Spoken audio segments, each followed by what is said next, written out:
The world of football with a soccer perspective. This is Soccer Today with Duane Rollins and Kevin Laramee, live on the Sports Podcasting Network.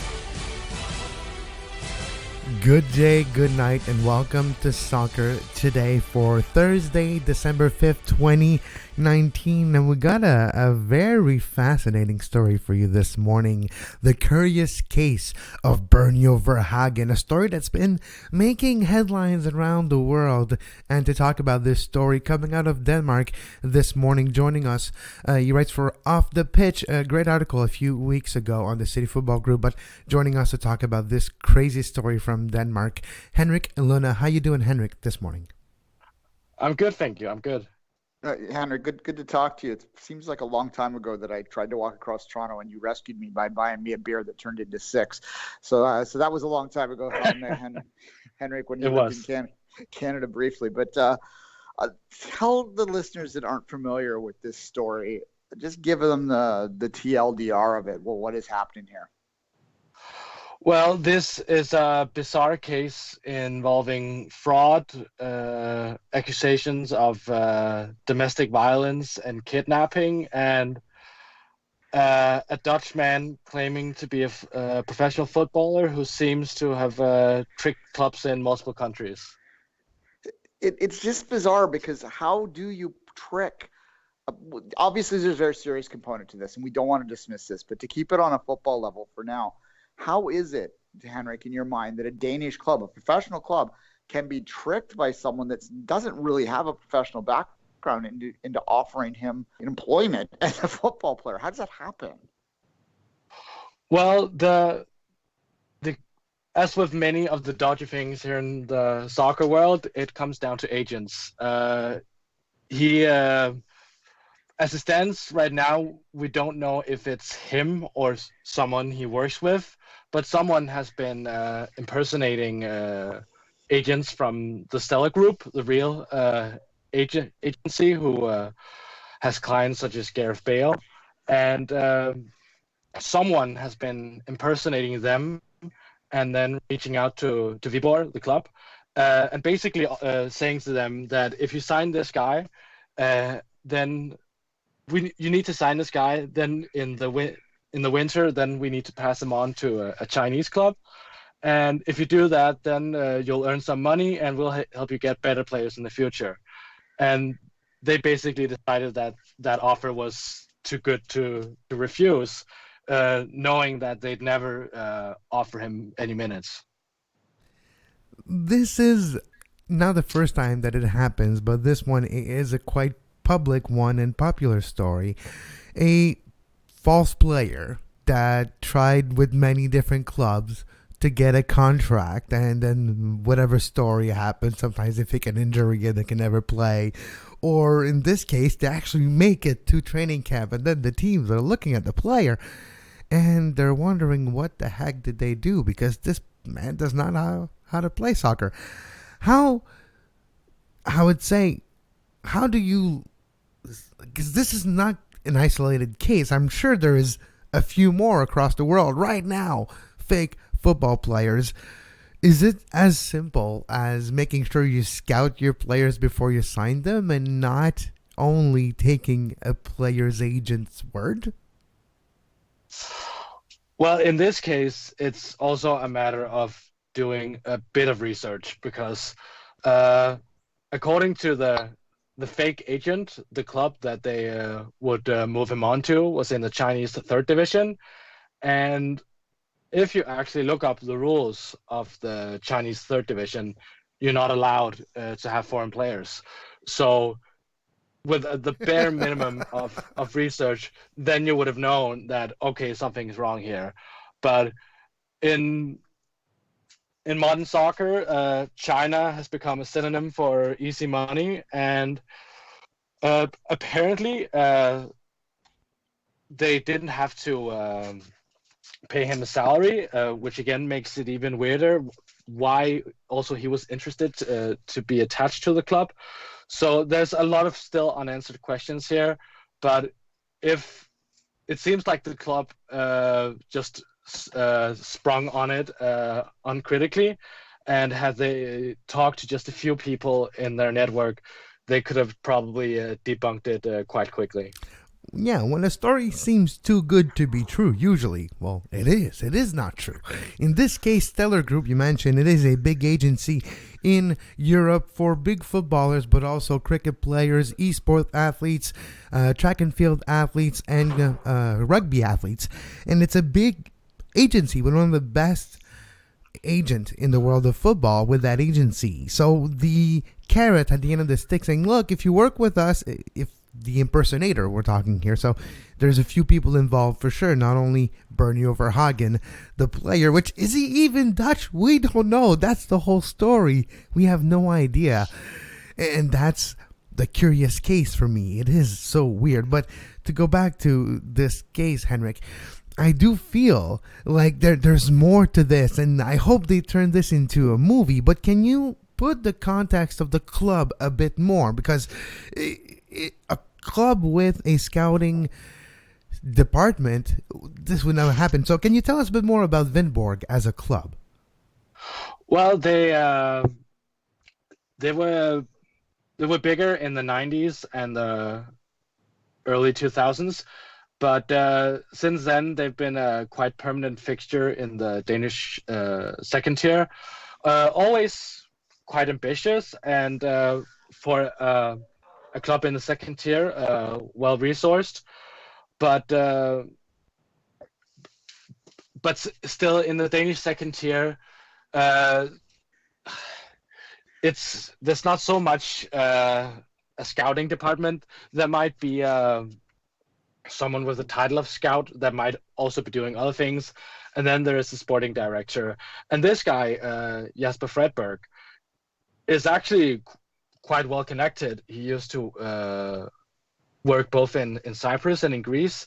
So again, it surprises me that a man who's worked in more prominent destinations than the one that he is right now wouldn't have the network to test off this incredible offer and to have validated the quality of it.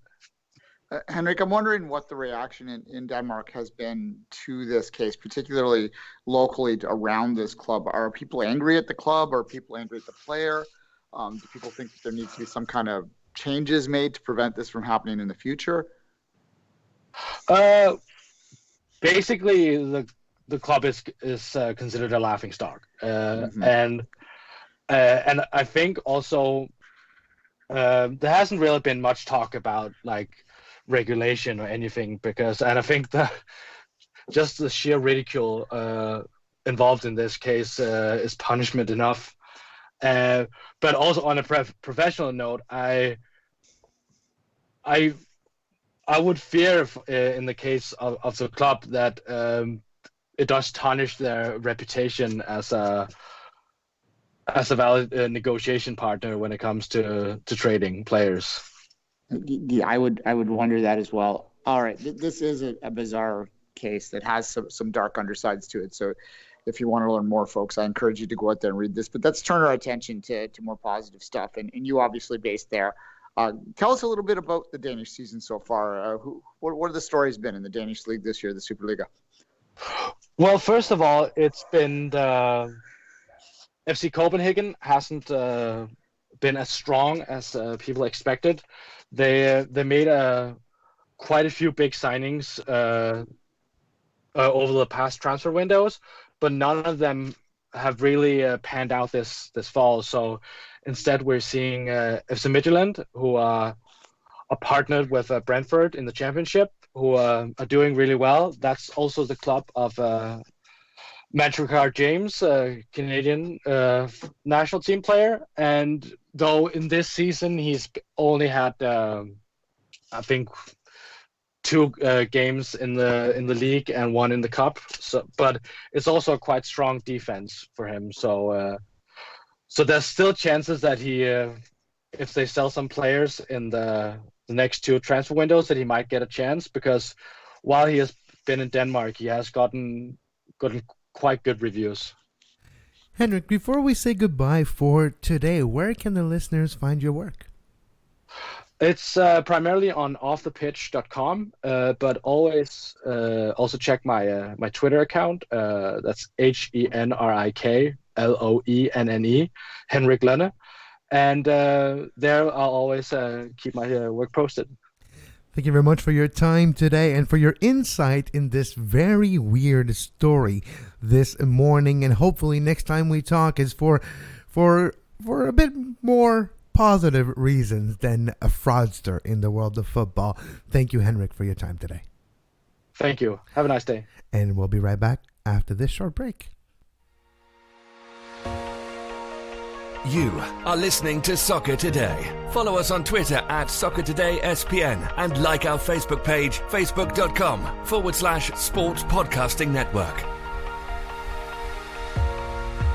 You can find the podcast version of all the shows we do on iTunes, Apple Podcast, Google Play Store, TuneIn Radio, iHeartRadio, and anywhere you get your podcast.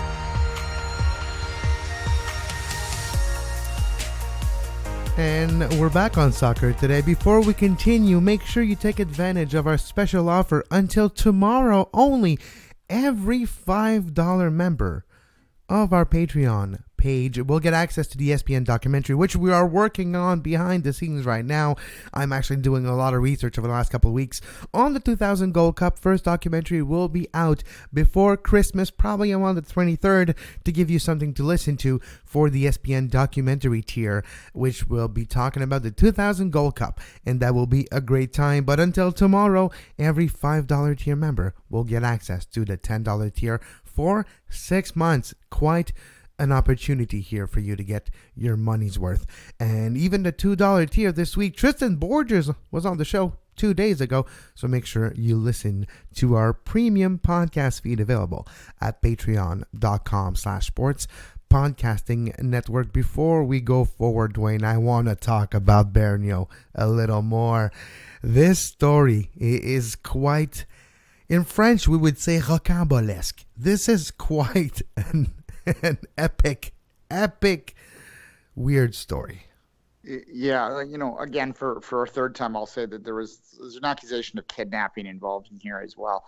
That obviously goes on the criminal side of things, but from a purely football perspective, it's like Henrik said, laughing stock is the only way to describe this. This is tarnishing this club's reputation in every way. If you're a player or a player agent, would you want to deal with these guys? It also just seems like extortion, right? Like they're saying, oh, if you want to get players from us in the future, you've got to do this for us now. Like, that's just plain illegal behavior. The amount of red flags in the entire dealing, for me, are surprising in the fact that no one acted on them before. This is not the normal procedure. Like Henrik said, the sporting director actually has experience. So this is not how it's done, or is it?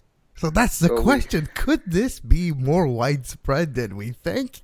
And can, players that can barely cut it, if you wrap it correctly and if you add the right amount of things, and you always mention, oh yeah, he's just coming off an injury, so he might not be at his top shape for a few months. So I don't know. I think this might be more widespread in the world of football than we think. I think there's maybe a couple per league around the world, at least second tier, third tier league around the world that could be the case.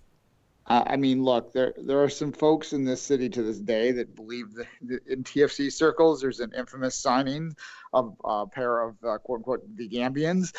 If you're a longtime TFC observer, you'll know who the Gambians are, and there's some suggestion that maybe there were some favors being played out there. So yes, this is not unique to here, but this is a particularly extreme example of the possibility of players being moved as favors, and it speaks on an overall level to the power that agents have in this game. Oh, yeah. It's, I think, something that, because the world is so vast, I mean, look, we're used to in this country and the countries that listen to this to, if we're an NFL fan, it's pretty easy to scout. You send some people out to watch college football, right? Well, also, there's so many players. Some of them, it's not that hard. But anyways. Yeah. Well, or if you're a hockey fan in Canada, you send scouts out to watch junior hockey and you pick from there. And that's basically, where the best players in the world are. They're all pooled together. Football is not like that. As we all know, you find world-class players everywhere. And to have a scouting network that is able to do that, you require massive resources and massive amount of contacts around the world, and you have to rely on people that you trust. So agents play this role, and if you find an agent that has delivered for you in the past, then you're going to continue to go back to them. So it's not necessarily a bad thing, but it can be bad when it's used this. But again, like this is illegal behavior. This guy's like, it's fraud. It's what it is, Exactly. right? So it's remember the movie Catch Me If You Can? yes. With Leo DiCaprio and Tom Hanks, where It's one of my favorite movies. Yeah. I remember Frank Abagnale Jr. is the name. Wow, I actually pulled that out of my ass. Frank Abagnale Jr. This is exactly what type of things it is. I hope they make a movie, Catch Me If You Can, Part 2. This time, it's about football, and you have Bernio Verhagen making its way to Chile for Audax Italiano and for Cape Town City FC, which they never heard of him before, but apparently he did. And there's a couple of... Okay, so if you really want to have fun, Google it in news, and make sure you're geolocated in Denmark. There's a ton of articles. Use Google Translate. He actually gave interviews. He's saying in his interviews, Duane, it's a shame no one seems to remember me. I don't know why. I'm a victim here. Oh, man, this story has more layers than you think. And on top of it, when you think it's all over, there's kidnapping involved with his girlfriend and abuse, physical abuse, allegedly there. And he was arrested. So, yeah, this is a CSI, Denmark episode waiting to happen. Yeah. And look, there have been examples of similar before that. I'm trying to understand what the end game here was in this. I mean, most to make money, but I guess yeah. I guess his goal was to build this transfer market page, to build this portfolio, to eventually get an actual contract for $100,000. Seems a lot of work, but yeah. Yeah, I mean, there was a Brazilian player that did similar in the lower Brazilian leagues. It kind of went team to team to team. And his goal was, Football Ramble's done a good job over the years of talking about this particular case. It's around a couple of places, but he did a good job of he just wanted to live the lifestyle is what that guy did. So he'd go and he'd train for 3 months, and then they'd realize that they were scammed and they'd let him go, and he'd go somewhere else and do the same thing. And he was living the life as a professional footballer, albeit at a low level. But this seems like there was something more serious happening here. But nonetheless, it's an interesting story to look at, and an interesting story that puts a lot of the workings of the game, in view for us to discuss. And a good topic for a December day on Soccer Today. So next time you watch, if you're a USL fan in League 2 or League 1, and you have a player that seems kind of shady, coming from a place of the world where it's hard to get statistics and to get confirmed employment and transfer certificate and stuff, and you look at him as like, seems to not know how to play, maybe you have a Bernio Verhagen on your hands. Well, and look, I mean, you could probably get away. This sounds like this guy was so bad that it was obvious, right? Like, but if you're just a general level guy, there's guys that could probably go down and that are playing in pub leagues that you could probably fake it for a little while, like especially if you said you had an injury or something. But that's the best thing. That's what I was thinking. Okay, Duane. So imagine we would try to do this with me. Okay, so imagine you use your writing talents. You write a couple of great articles that we're trying to find a way to post on the website, post dated for a few years ago. Photoshop great pictures of me making a couple of great saves. I'm a goalkeeper, of course. You trying to slim me down just a little so it looks kind of convincing. Doesn't have to be too bad. I'm still a goalkeeper. And we pad some statistics and write an article about a terrible injury that was almost career-ending that I suffered, that I'm actually coming back from. And you're asking a club to give you a chance. Come on, someone is going to bite. We can do this. Yeah, perhaps. It's dodgy is what it is, but it's something, as I said, it really, the serious undertone is how a system that is so unregulated can be manipulated, and that's what we're seeing here. But yeah, I mean, wow, it certainly jumped out at me this morning when I saw it there, and when Henrik was available, who who's a guy that we know on this show and have had before. Thought it was a good opportunity to have a little chat about it, Kevin. But yeah, not much more to say today. But but the beauty of having a daily show is that you never know what's going to come in your hands. And at 11:09 this morning, Major League Soccer sent in my inbox the home opener schedule for 2020 season, and it does indeed start on February. We knew it was going to happen. February 29th, DC United versus the Colorado Rapids at 1 p.m. Eastern Time, Audi Field. Then the Montreal Impact versus the New England Revolution at the Olympic Stadium. Houston Dynamo, LA Galaxy, 3:30 p.m. in Houston. Earthquakes, TFC. TFC plays the Earthquakes on Saturday 29th on the road. And then we're Vancouver, so Vancouver Whitecaps, a team that we like to cover here, 10:30 p.m. Eastern Time, 7:30 p.m. Pacific, hosting the Kansas City team, Sporting at BC Place. So this will be their home opener. If you want to know specifically when Toronto will play their first game, it will be March 7th at BMO Field versus NYCFC. A couple of big home opener of note. Seattle Sounders, defending champions, will start their season at home on March 1st versus the newly branded Chicago Fire FC. Again, the defending champion, the Seattle Sounders. Orlando with Oscar Pereira will have their first game on February 29th versus RSL. So the same colors as Chicago, but not Chicago.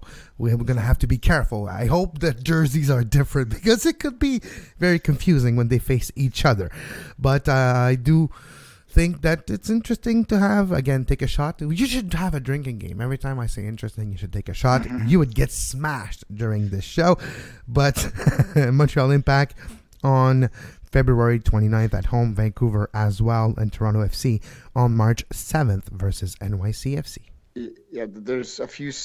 I mean, it's a schedule announcement, so there's only so far you can take this. Although this year's full schedule will have a bit more of an interesting scoop to it, and we'll see what teams aren't playing other teams. But in terms of the home openers, there's the two news pieces that I take out of this are these. First off, there was suggestion that when they moved the playoffs up, so to put this in perspective, this would be MLS Cup week right now last year. And we're, almost a month away past the finals this time. So having done that, they thought that they were going to move the season up a little bit. They have not. This is starting on the same weekend it did last year. So that means that the off season is still very long. And Mark DeSantos had some comments last week that he got fined for, saying that was a problem. And weather is an issue. Right, so it is what it is. But that's the thing. There's only so much you can do. Like if you look at the games, Columbus and look at the games on the 29th. DC United, Colorado. DC should be fine. It might be cold, but snow-wise, they might be okay. Montreal, New England. It's going to be indoors at the Olympic Stadium, so that's fine. Vancouver's, it's indoor. And the rest, we're looking at Houston, San Jose, Dallas, Orlando, Nashville. They'll be fine. It's warm over there in late February. So those are the games. And we're going to see either Montreal Impact always play in the Olympic Stadium for a couple weeks, or they're going to play on the road. Same for TFC. March 7th is kind of all right for TFC if you think about it because of the weathered pitch.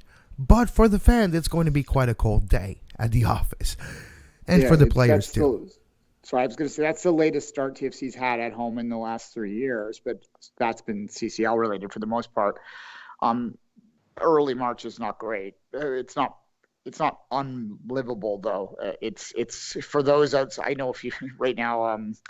There's a friend from Los Angeles we've been hanging out with, and she's finding the weather here pretty bad. So we're finding it pretty mild. So that tells you the perspective matters in terms of reality. Early March is fine. It's particularly for the players. BMO's been winterized, so it's warmer at pitch level too. So even if it's around 0 degrees here in the stands, it'd still be a little above zero on the pitch. So it's not that dangerous. But the other piece of news that I did see this, and it's not really news, it's just a confirmation of something that hadn't been confirmed to now, is that they're Big O. The Big O is still in play, and that's there's going to be two games. There's going to be 2 games at the Big O apparently, because there's been a package that was put to sale by the Impact, and you have 2 games at the Big O. You have 1 game of the Champions League at the Big O, and one game of the regular season. So the February 29th game and the game 2 weeks before that, probably. And we'll have the draw is December 9th, by the way, for the CONCACAF Champions League. If you're wondering who the Impact is going to play or any other Major League Soccer team, that draw is on December 9th. So next week, we'll, of course, talk about the CONCACAF Champions League and look at the potential matchup before the draw and everything. We know. The other couple of news that I thought was interesting here is the home openers of the two new expansion team. 8 p.m. on February 29th, Nashville will face Atlanta. And we knew it would be the case, those two teams, because they're kind of like close, regionally speaking, and kind of like rivals. Announced as well. Yeah. And Miami will play their first game in Fort Lauderdale, of course, on March 14th. Inter Miami CF versus. Are they really going with Calcio? What's CS for? What's the CF for? It's probably, maybe it's like TFC, and the FC doesn't actually stand for football club. It's literally FC on the copyright. It could be that. Who knows? This is Club MLS. football. So Inter Miami Club football versus the Galaxy at Inter Miami CF Stadium in Fort Lauderdale. And the building of the stadium has just started. They got about 4 months to get it done, almost to the day. We'll see when it happens. But that pretty much sums it up for the home openers. And you can find more detail, of course, on MLSsoccer.com. Yeah, and look, I know everyone gets so excited by these announcements because it's been a while at this point. But if it doesn't seem that long to me because I'm in Toronto and we played to the end in Toronto. But that's not most teams have been out for a while. Of course, you went there. Yes. Yeah. Yes. Well, I mean, or Seattle would see if you've gone deep in the playoffs. This is any year, right? Like, trust me, I'm in Toronto. I know exactly what it feels like to have some of these announcements coming out after what seems like years since they last played. And so it's the tidbits start to come in, and we saw the Rancher draft on Monday, and some more trades are coming here. We got the CBA coming down to talk about, but in the days ahead, which hasn't really kicked off a lot, but having these dates there does really give that CBA negotiations more focus because they can start the season without an agreement in place. They simply play off a previous year's agreement. Well, just to make sure that the CONCACAF Champions League is not too affected, basically, but they can decide to walk out or to strike. It would be the more proper term at any point after a certain cutoff date. Also, or be locked out. The owners can also lock out. I mean, it could also happen. Yeah. Sorry, I was just going to say a quick labor lesson. The reason the owners would want to lock out is because if the players start the season, some of the power dynamic switches to the players because they could just pull the plug on the season, and that's you saw that with baseball back in '94. And that's leverage at the negotiation table if you decided when it stopped, and if you just have the Damocles sword over the head of the owners of not controlling if it's going to happen or not, and you might want to decide if it happens or not. Be like, you know what, you're not sure if we're going to play or not. We're going to decide we're not going to play, and we can negotiate on our terms now. So it's kind of like the power dynamic 101 here. And since '94, in most professional sports disputes, the owners have been the players that have pulled the plug on the season before the players have. It has been lockouts consistently since the baseball strike of '94, and that's exactly why, because the baseball players held the World Series over the owner's hands. You want the World Series to happen, you need to work with us, and the owner, they played chicken and lost, unfortunately for Montreal. Let's not go there. Major League Baseball at that time, but I'm having a good morning. Let's not go there. But before we say goodbye for today, Duane, we're gonna talk about it on, I believe, on a special show that we'll see if it's for patrons or not. But make sure you follow us on social media at Soccer Today SPN. We'll talk about the Mexican Liga MX Liguilla. The semifinals of their Apertura playoffs continues today. Yesterday, Monterrey beat Necaxa 2-1. In Monterrey for the Rayados, and Monarcas is playing Club America tonight at 9:30 p.m. Eastern Time. We'll have Tom Marshall talking to us after the game, and you can find more details on the website later on. But it's almost over in Mexico for the Apertura. It kind of looks, we'll see. It's a two-legged semifinal, so the semifinal second leg will happen this weekend. It's a quick affair, Liguilla in Mexico, but it looks like it will possibly be Monterrey and Club America in the Apertura finals if it goes chalk. Yeah, well, or chalk by history. Based on the seeding from the season that just passed, it wouldn't actually be chalk. Monterrey, in fact, was the 8th seed in the playoffs. But yeah, we are going to interview Tom tonight after the games and about those games, also about some changes in the Mexican rules that it's going to make it more difficult for foreign players to play in Liga MX, which is an interesting development there. So, as Kevin says, we haven't decided where we're going to place that interview yet. It might be the main interview tomorrow. It might be as a Sports Podcasting Network presents. So we'll see. But certainly let us know if Mexican League is something you want to see more coverage of. We can work on that if that is a desire. It's all these areas we're trying to explore to see where we can take this for the benefit of you, the listener. It's what you want, not what we want. If I wanted to do my show, I'd just talk about Pablo Zabaleta's greatest goals for an hour and a half, which is only like 20 of them, so it wouldn't take that long. But it's a short miniseries. I thought you were gonna have a Doctor Who podcast, or maybe not, or maybe a British food special show podcast where you eat curry fries. Well, baked chips and curry fries, baked cheddars, I should say, and curry fries. That'd be a good show too.